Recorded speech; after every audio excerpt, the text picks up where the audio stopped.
Well, it's a nippy day up in the deep green, even down here in my breakfast spot. I went to church today, and it was the message of thee who didn't sin, throw the first stone. Right? And so the guy teaching the message, and the minister, and the other usual suspects, those are people who really, I mean, they know what it's going to be. They've been reading up on it in the Bible. And basically, the storyline is clear. Um, don't sin. Right? But that really isn't the storyline. Because what most people don't hear is, basically the Pharisees and rabbis knew, and the Romans knew that Jesus was going to be there. He's in town. Everyone's coming for the stoning because that's good fun. Go kill someone and not get punished for it. It's like even okay in the Bible, right? God even says, So this girl was caught in the act, and so there is no, oh, she didn't do it. She's not guilty. No, that's not the question. But the Pharisees, and if Jesus wasn't there, because they probably had screwed her themselves. So they probably would have just got her out of town. But basically, or fornicators, John would say, they were fornicating. Because everybody fornicates, pretty much. If you're a human being, you're fornicating. Unless you're a guy like me who doesn't think about that much. But I fornicate too, Did a lot of fornicating in my day when I was a teenager and a young adult before I got married. A lot of fornicating. But when you look at the word fornication, you keep digging back into its etymology. Fornication isn't like having sex outside of wedlock. I mean, look, Mary had, a virgin birth, right? Everyone was ready to stone her and call Joseph a puddinhead, but that wasn't the story. But this, I digress. So the real issue is, so this happens, and the rabbis, Pharisees say, so what do you think of this, Jesus? And they're expecting him to say something so that they can turn around and blame him. And not stone him, but, just diss him, right? And so, he was sitting down, ready to give a lesson, because that's kind of how he did his thing.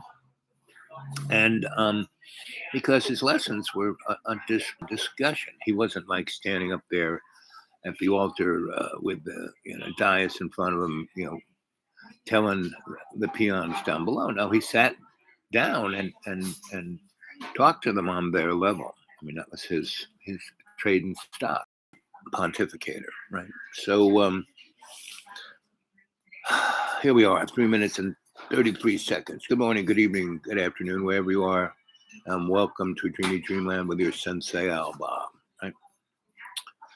So, and in the Bible, John 2 or 3, it says, so the Pharisees tried to trick him, and Jesus was sitting to give a lesson, and then he kneeled, right? Like on one, one leg, and he started writing in the dirt, right? He didn't say anything. He just was writing, and he took his time, right? And the Pharisees and rabbis were like tapping their feet and go, come on.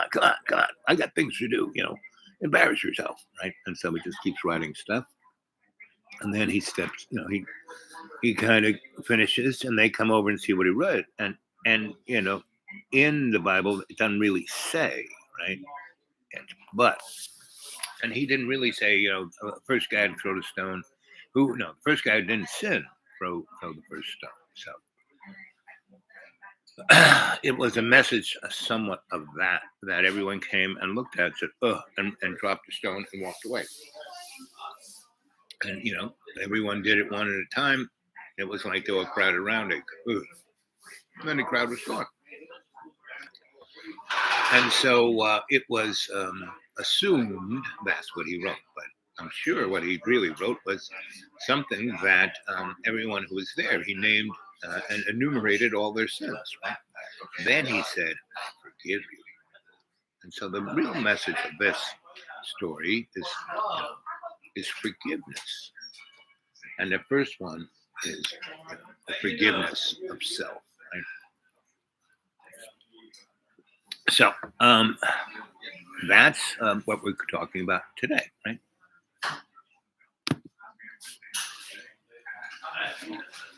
Forgiveness.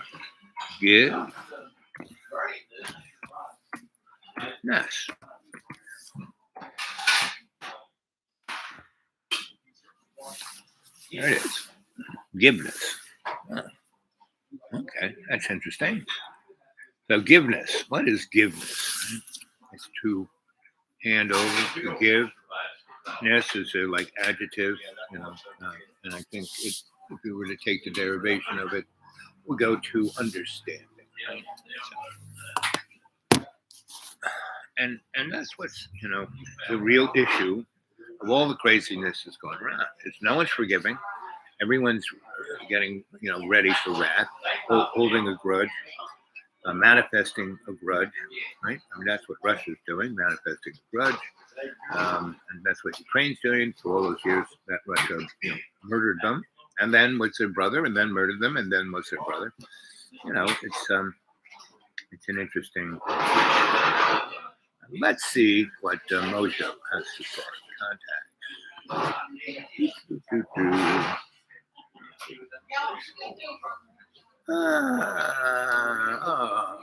Here we go.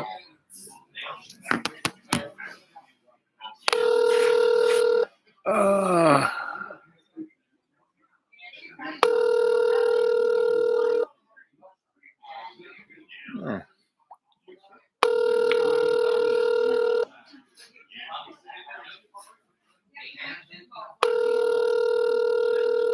Ooh, he's asleep, maybe. Or he doesn't want to answer. Or any of the above. Your call has been forwarded to an automated voice messaging. Well, okay. So think about forgiveness and then listen to this.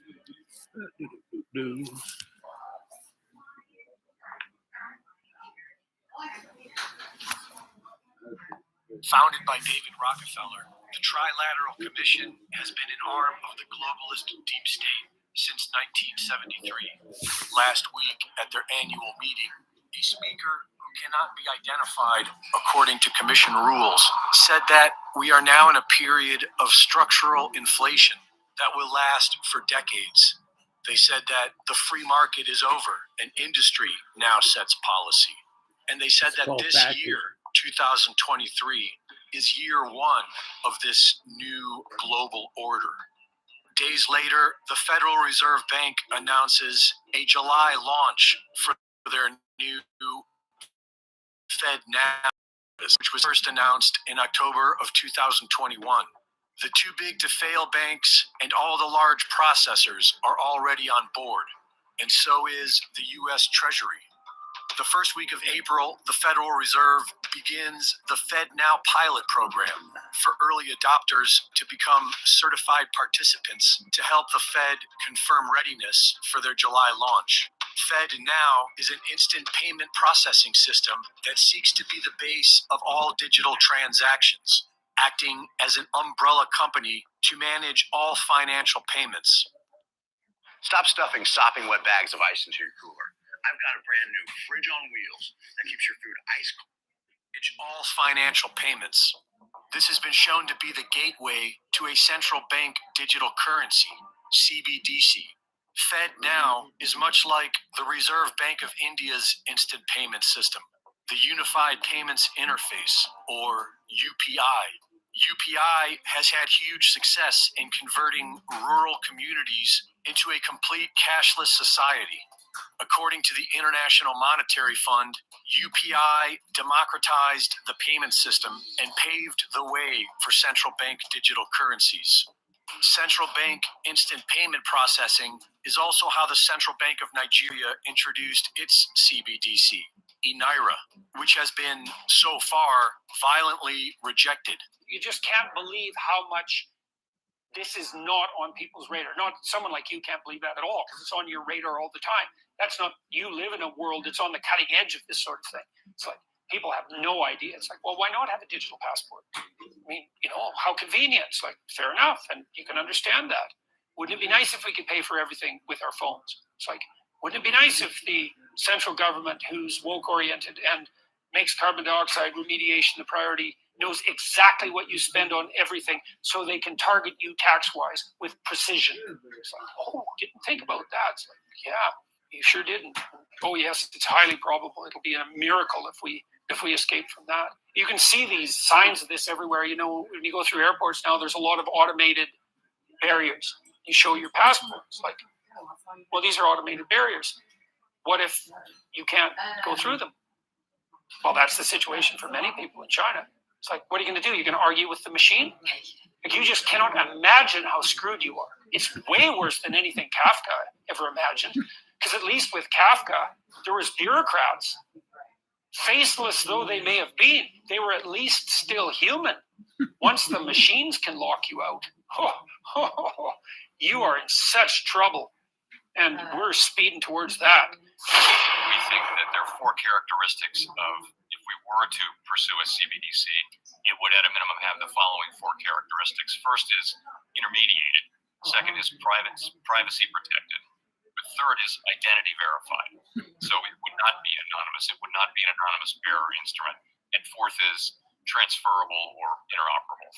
The BIS General Manager Augustine Carstens in October 2020 explaining that with CBDC, they will have central control to set the rules and enforce them centrally. All our analysis on CBDC, in particular for the use of general use, we tend to establish the equivalence with cash, and there is a huge difference there.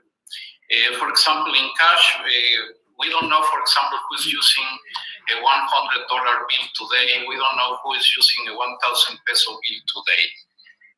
The key difference with the CBDC is that central bank will have absolute control on the rules and regulations that will determine the use of that expression of central bank liability. And also, we will have the technology to enforce that. COVID it accelerates the process of digitalization and automatization. It legitimizes the deployment of mass surveillance, and it makes surveillance go under your skin.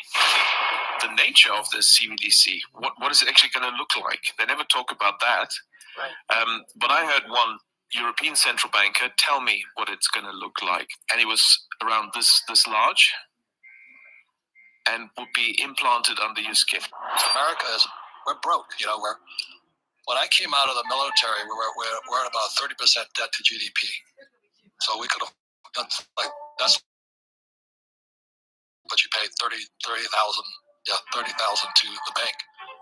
Today, it's 140% debt to GDP.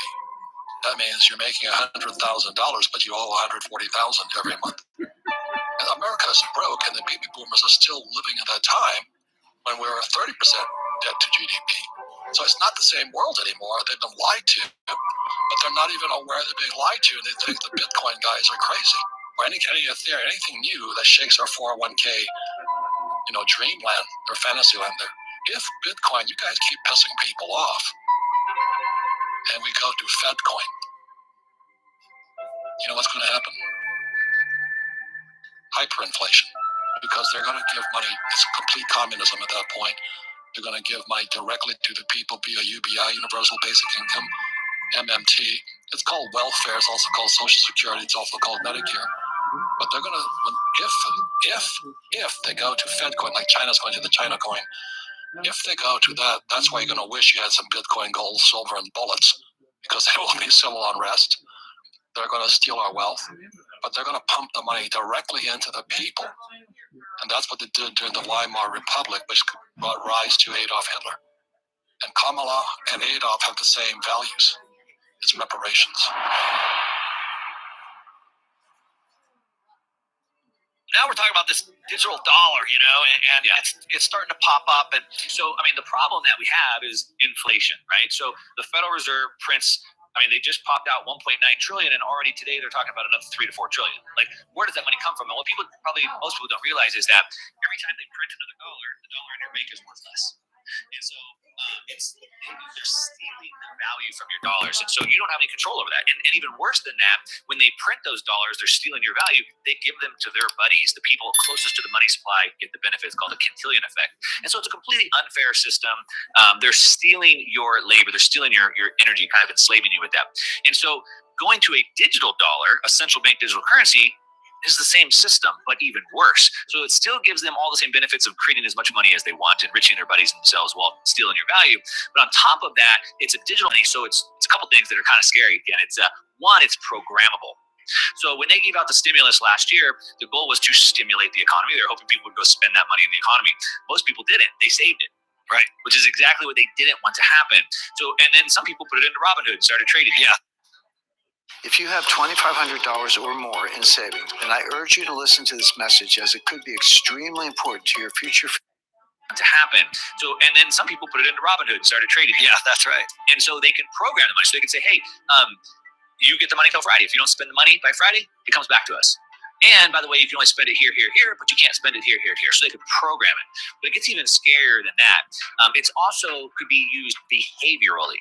So for example, Ken, you're saving way too much money. You're negative 5% interest on your money. Mark, you're not saving enough money. We're going to give you positive 5% interest rate. Oh, you're this race, you're this sex, you're this identity, whatever. You get this treatment, you get this treatment. And so through the money, they can control behavior. And that's really where they want to go, which is pretty scary. So they want to be able to inflate it away. And it's almost like if you've seen these futuristic dystopian movies, we don't even have money anymore. Really what we have is the government gives us credits. Yeah, and that's exactly what's happening right now. They can use those credits how they see fit or take them away from us. The difference is when I put my money into Bitcoin, I control it. I have custody. And so nobody can steal it, seize it. And if I want to send it to you, nobody can stop it, block it, or prevent it. And I think it's going to be a good thing for Bitcoin, because there's a lot of sticks on whatever digital money, even though today I think 80% of transactions are done digitally. There's a lot of skeptics on this digital money. And so I think it's going to make it mainstream. And then people are going to go, wait a minute, why does my US dollar, digital dollar, keep losing purchasing power, but this Bitcoin over here keeps gaining purchasing power? And I think it's going to be a big marketing piece for Bitcoin. Once you understand how the Fed operates, see what happened, there was a third federal bank. It started in 1913. You know what else started in 1913? The IRS. So you put 2 and 2 together, and what do you spell? You're being screwed. And some of the things I like about Bitcoin, it has something way of liquidity, or it claims it does. So it's not like real estate. When I buy a piece of real estate, it's illiquid. And so if I make a mistake, I can't get out of it. See, that's the trouble with real estate, that it's illiquid. Now this here is called paper. This is, how do you spell Zimbabwe? This is the US dollar. Piece of paper. And millions of people are working for this. They're chasing Bitcoin, which but this is God's money. It's been here since planet Earth was started. There's no doubt in my mind they're going to launch a digital dollar, right, or Fed coin. And what people need to understand is 2 things. One, it is no different than dollar is today. It's the same monetary policy, just in a new technology format. All that means is now they have more controls than they had previously. Right. And the second thing is that if they launch a Fed coin, it is going to force everyone to get a digital wallet. And when they get everyone on digital wallets, more and more capital is going to flow to the soundest, hardest money. And so therefore what is actually going to happen is when they launch FedCoin, they're going to think that it is going to be a response to Bitcoin as a decentralized digital currency, but it's actually going to accelerate the adoption of that digital decentralized currency. And I think they know that. I think that's why they're actually not being so aggressive with it. But what people are not ready for is a world where the federal government actually has more power than they have now over the monetary supply. So here's 2 ideas for you. The first is China already ran this experiment. What happens when the U.S. says, hey, we're going to give out a $1,200 stimulus check? By the way, you have 7 days to spend it. If you don't spend it, it expires. Where you can actually put expiration dates on the money. Where you can tell people, we're going to give you this stimulus check, but you can only spend it in certain places. All of a sudden, you hand that to millions and millions and millions of Americans. It's not so good. The second thing is what happens when they start to personalize monetary policy. They say, Robert, you know what? You've got lots of assets. You've got great income. We're actually going to allow you to experience higher levels of inflation. But you know what? That person that is down the street, they're going to experience medium level of inflation. And we're going to start personalizing the level of inflation or the monetary policy that you have because we can. Your music playlist is personalized, your Google Maps, your Uber and Lyft, your Google search results, everything in your life that is on a keyboard is personalized. Why is the money not? It's because they didn't have the technological ability to do it, but now they do. And so when you start to think through this, and you say, wait a second, are they going to personalize monetary policy? Are they going to get more? Good. You want to have a conversation on the chat?